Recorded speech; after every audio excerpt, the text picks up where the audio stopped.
All right, hi everyone. My name's Monica Graham, an attorney at the Ada County Public Defender's Office, and I think I'm kind of the defense representative today.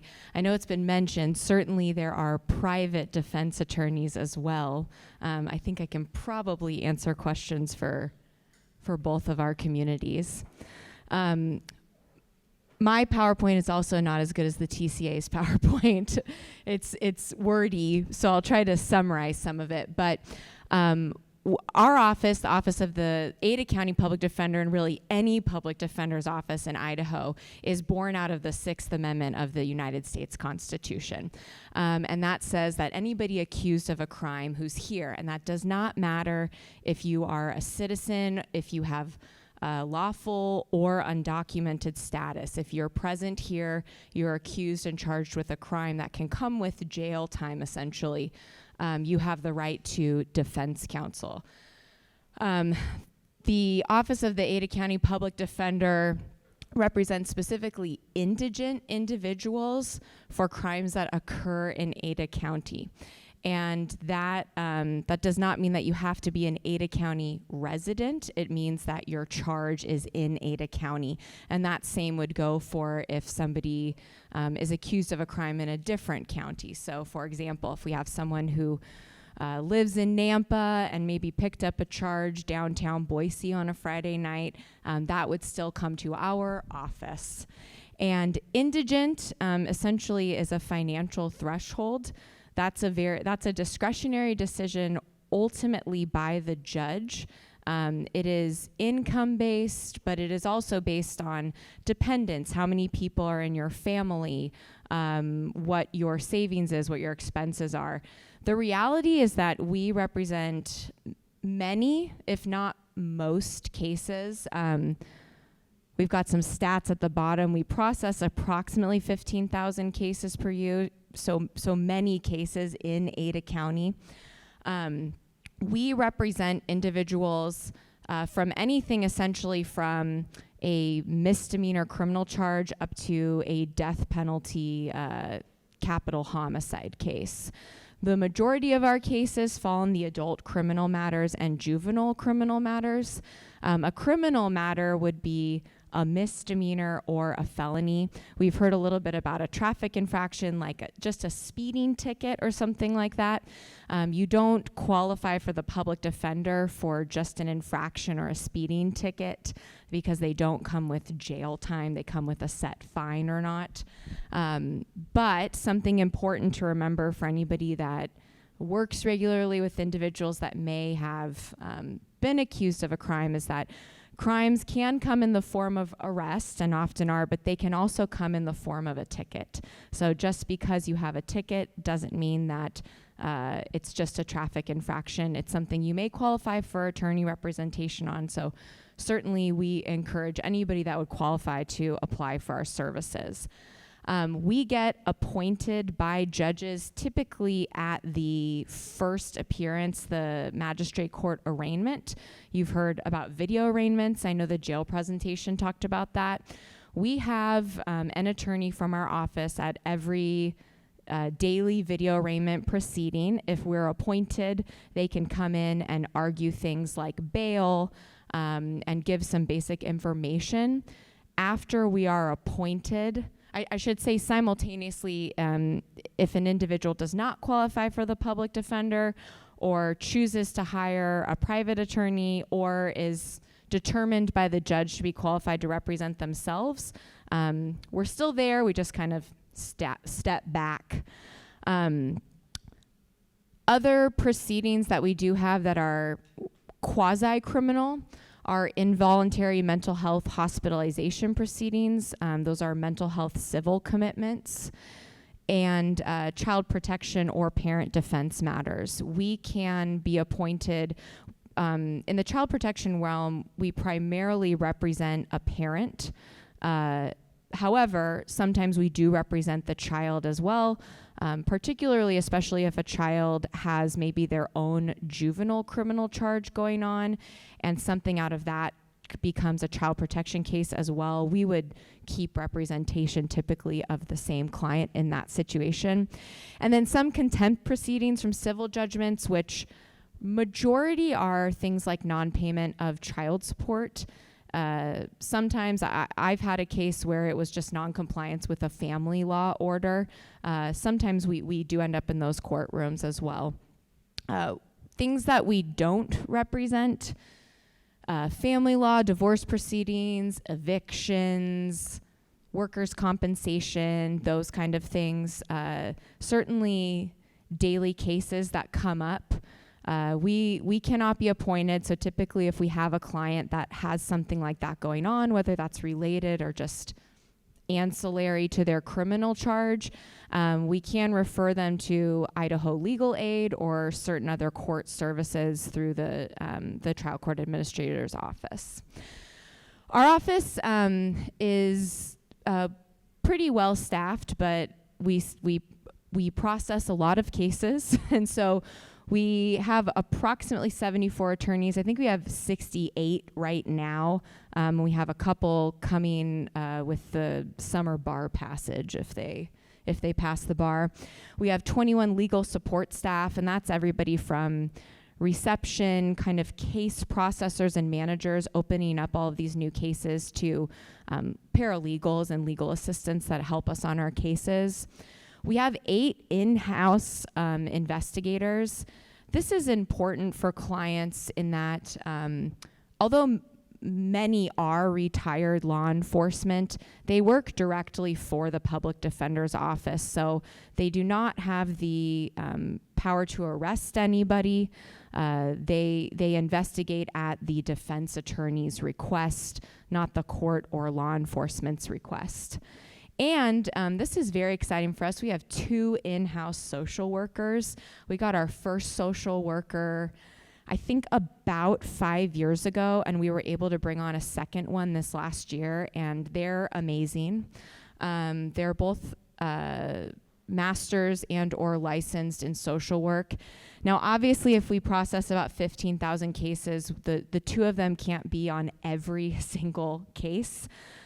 They do everything, and I'll get to that a little bit later, but they do everything from just have pamphlets and information about housing, community resources funding, to even engaging in individual therapy with our clients. So we're very lucky, and that's a great resource for us. Okay, we have a mission statement that I put up in the first bullet. I did notice a little misprint in our in the booklet today where our language statement was twice, and even though we do utilize language services, it's not our mission statement. But the Public Defender's Office, our primary goal is zealous and compassionate advocacy for our clients. We are there to serve their interests and represent them in court, certainly within legal and ethical bounds.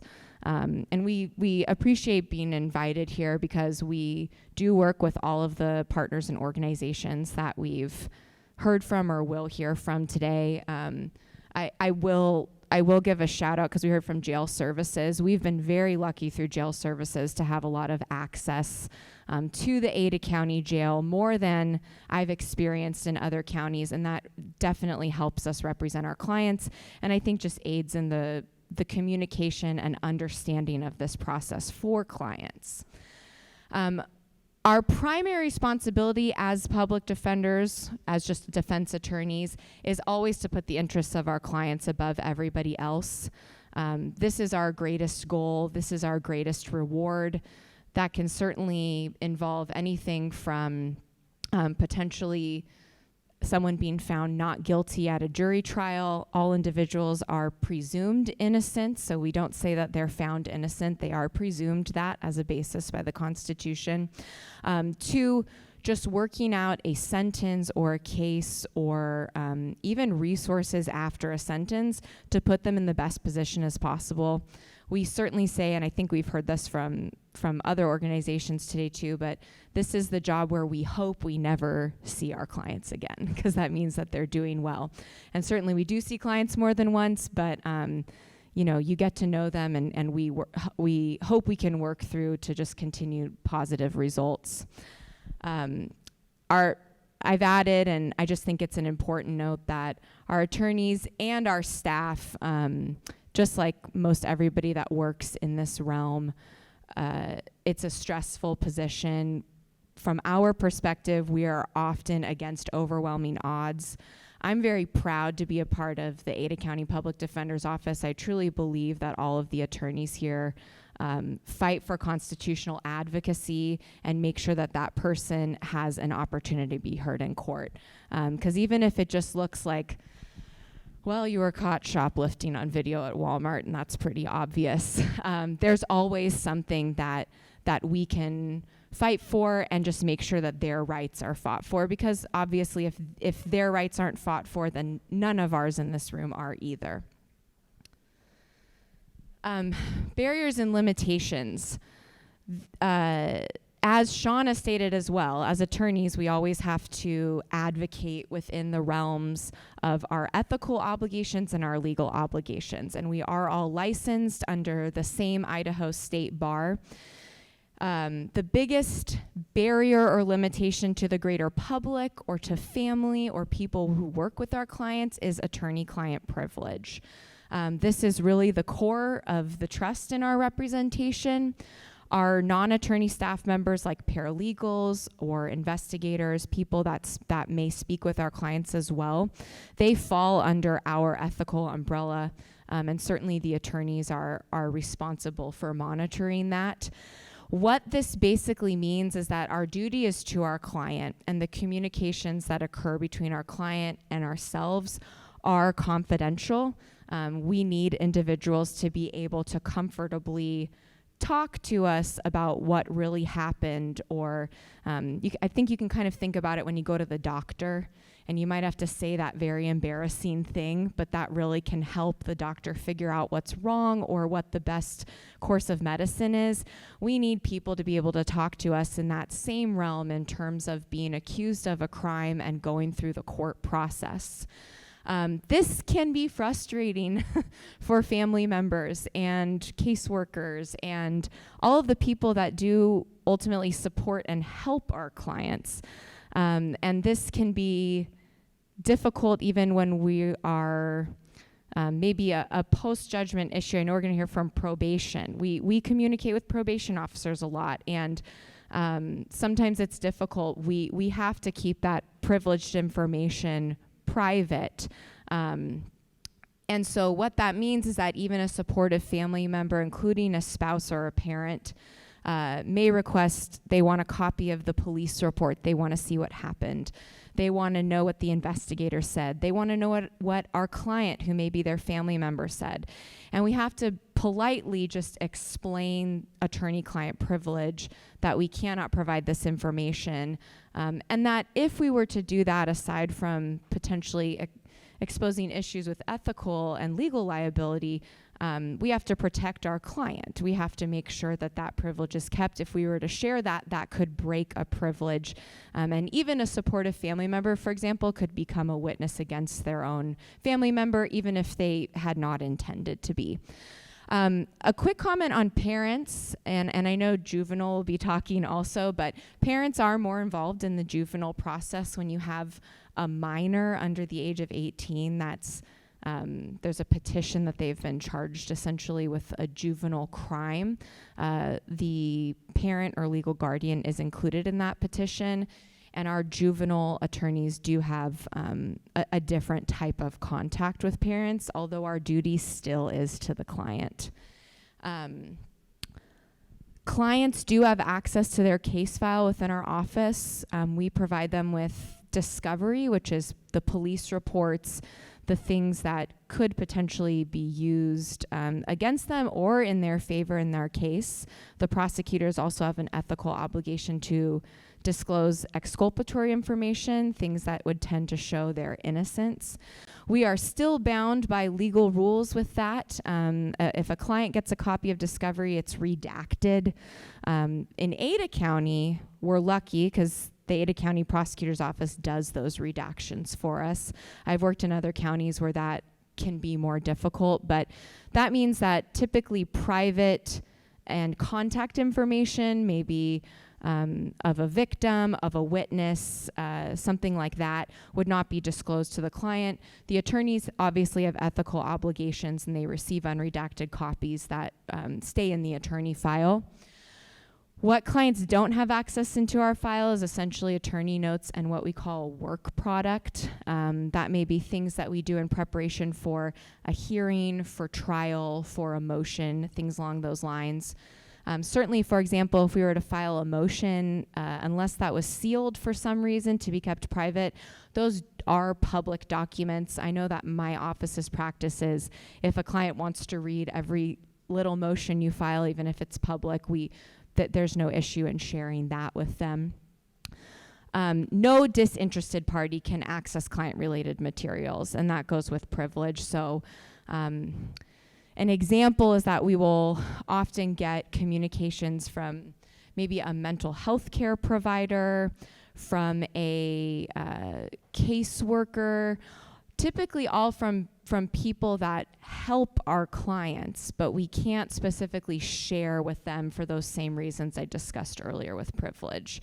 Certainly, if a family member or a caseworker or somebody who's assisting our client calls with kind of non-substantive questions about a court date or what this kind of court date means, can they come to court? A lot of the questions that I think will show up in the clerk's office and the trial court administrator's office as well. We're happy to direct them and let them know that they can come to court and things along those lines. The court process has kind of been discussed a little bit. We included our website and our general email here. We do have a frequently asked questions page on our website. And certainly these are very generic questions. If an individual has an assigned attorney in our office, and that simply just means the public defender is appointed. It can take a day or two for a specific attorney to get assigned. They can still call our office, and that's the best course of receiving information. But we have some general information that may quickly answer questions. We have links to the iCourt system, which is a way that the public can potentially look at next court dates if things have been filed, things along those lines. And we also have a link to the daily Ada County Jail inmate roster. We have clients that are out of custody. We, being in Ada County, represent clients who commit crimes on the grounds of the prison facilities that are in Ada County. And we have clients that may be housed in a different county jail, either because they have their own case there, because that's where they ultimately went into custody for something and haven't been transported yet. And we're lucky we have good access to be able to communicate with our in-custody clients. After the court appoints our office as counsel of record, as I stated, an attorney is assigned, and so a client will be able to call our office and find out specifically who they can talk to. And a client may have 5 attorneys in our office. They may have one across 5 cases. The reality is that if I have a client that I represented years ago call me and ask me a question about their current case, we take their call and at least direct them to either the person or where they need to go. Language access, we have plenty of clients that don't speak the English language as their first language. We work regularly with Otto at the interpreter's office to have interpreters assigned to our cases. Typically, kind of as Otto said, the interpreter, we already know an interpreter is needed by the time that we get that client. It's been ordered by the court in some way, but there are times when we realize someone needs an interpreter, or we realize that maybe they actually need a different language. And we're able to work with the court and with the interpreter's office easily for that. I think I heard a question from this morning too, just kind of about interpreters and the jail. At least for an attorney visit at the jail, we are able to bring interpreters with us, and we do. We don't attempt to get through it in a language that doesn't work for a given client. Our goal is obviously always to make sure that they fully understand what's going on. That's part of their due process constitutional rights.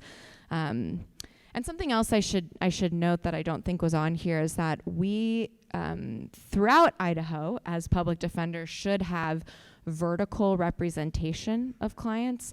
That means that we attempt to do our best to have the same attorney that starts on the case end the case. And there are scheduling issues, there are employment issues. That doesn't always happen, but a good example is in a felony case, you have 2 stages. You go through this preliminary hearing phase in the magistrate court, and then you may go through a trial phase in the district court. Our office has the same attorney assigned to both of those phases to the best of our abilities so that we can maintain a client-centered approach to our representation.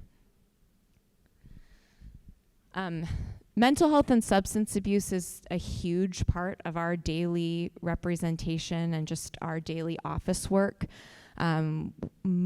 Many of our clients struggle with either a mental health issue or a substance use issue, or often both. We work regularly with treatment providers in the community, with the resources and availability related to this in court, and with our clients directly. And this is kind of also where our social workers come in. Our 2 social workers determine the priority and what their current caseload is about how they can help in a given case. I've had clients where our social workers have engaged in individual therapy with that person for years. And that's typically for in-custody clients that may not have that level of access otherwise. We do always remind our clients that they have the ability to put in those kites that were talked about earlier to request mental health services inside of the jail. 2, with many of our unhoused clients, our social workers help a lot in helping them find housing, get on lists for things like the CATCH program, apply for Medicaid, and just simply find treatment providers that may, for example, have a sliding scale fee or maybe no fee for indigency.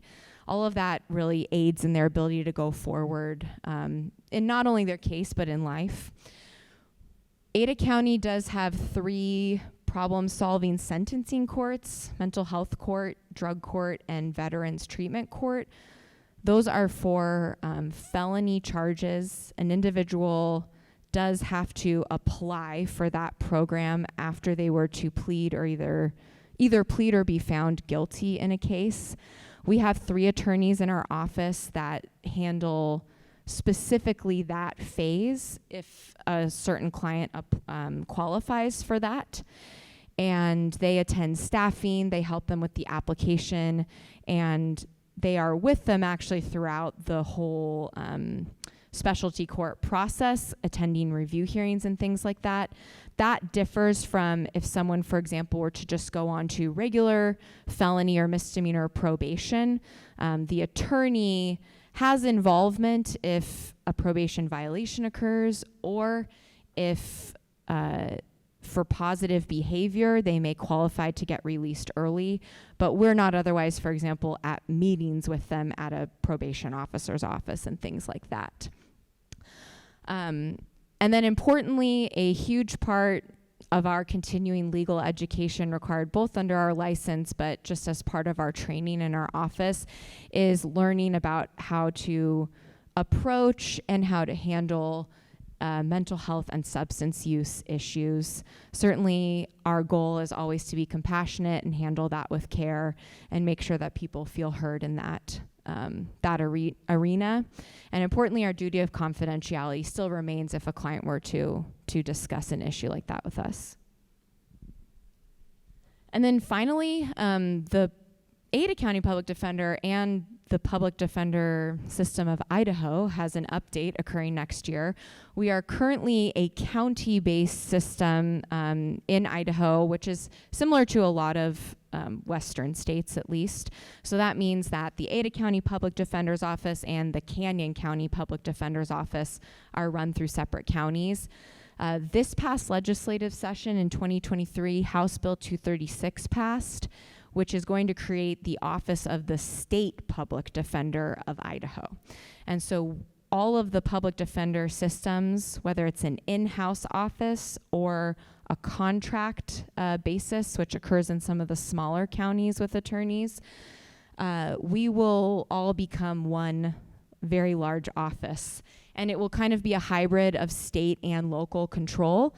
I believe currently right now, the hiring panel and then ultimately the governor is in the process of selecting the chief public defender for the state of Idaho. We have some questions about what will happen next, and I think that once the PD is selected, that will answer some of those questions.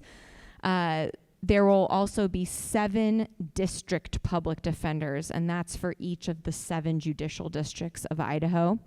So Ada County will become the 4th judicial district public defender's office, and the 4th judicial district is comprised of Ada, Elmore, Boise, and Valley counties. Certainly we don't know yet, Ada County being the largest of all of those counties, we presume may be more of a hub or a seat for the 4th district. But in terms of how that will affect everybody else, it should not make any difference. We're very excited. We will still be located in the same place on the 1st floor of the Ada County Courthouse. By statute, the counties are required to house us for 5 years after it goes in effect October 1st, 2024. And I guess after that, if they keep us there, the state may have to pay rent. But we are still located there, and we're very excited. I think this is going to bring a lot of positive things for public defense in Idaho and access that our clients have to their cases. We don't anticipate it will affect our access to the jail, access to court systems, or anything like that at this time. Questions?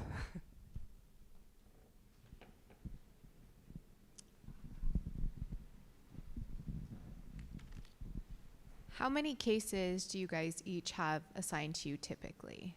What does the caseload number look like? So currently we have a state public defense commission that is kind of our version of hybrid right now that does oversee. And through that, we abide by American Bar Association caseload standards per year. It depends on the type of caseload that a given attorney has. So majority of our attorneys are either assigned to a felony caseload, a misdemeanor caseload, or a juvenile caseload. And factors depend on, if cases are still open, going to trial, if they close quickly. And caseloads differ because of that, but they are within our current standards. I think we have pretty good caseloads in Ada County. Okay, I have one. Yeah. So someone doesn't know who their public defender is. They call. They can't get a hold of somebody. Mm-hmm. They can expect when they do go to court that they'll be able to meet with their public defender before court. Yeah, definitely. And obviously the hope. I just want to make sure I wasn't lying. I've said that in the past. I'm like, just call them. You know what? They will be there. You will have time to meet with them. Well, and I was going to say, we get a lot of forwarded communications from police, from jail, sometimes from prosecutor's office, but I'd say it's more primarily through the jail and police. There will always be an attorney present with them in court, period. And the goal and hope, I know my personal practice, is to always communicate with that person in advance. Probably the most difficult communication block is if you have an out-of-custody client and it's the very first court date. We as the attorneys don't always have contact information for them. So if anybody knows anybody that has a court date, it's their first court date, we really encourage them to call the public defender's office so that we can get a hold of them. Certainly, in the rare circumstances where we don't see them until court, we make sure to get that contact information. If they're in the jail, the goal and hope is that someone has seen them before court because we know where they are. Okay, that makes a lot of sense to me now because I'd had people call me and be like, I don't know who my attorney is. And I'm like, me either. Neither do I. And I was like, well, call them. But I never got a call back from anybody worried about it. But I also told them, I was like, they'll be there, though. So just make sure you're at court early. But And I'll say within the first probably 24 hours of the public defender being appointed, it's possible if you call our office, there has not been a specific attorney assigned, because we have to get the order appointing and we have to get the case. But on average, within 24 hours, someone should be assigned.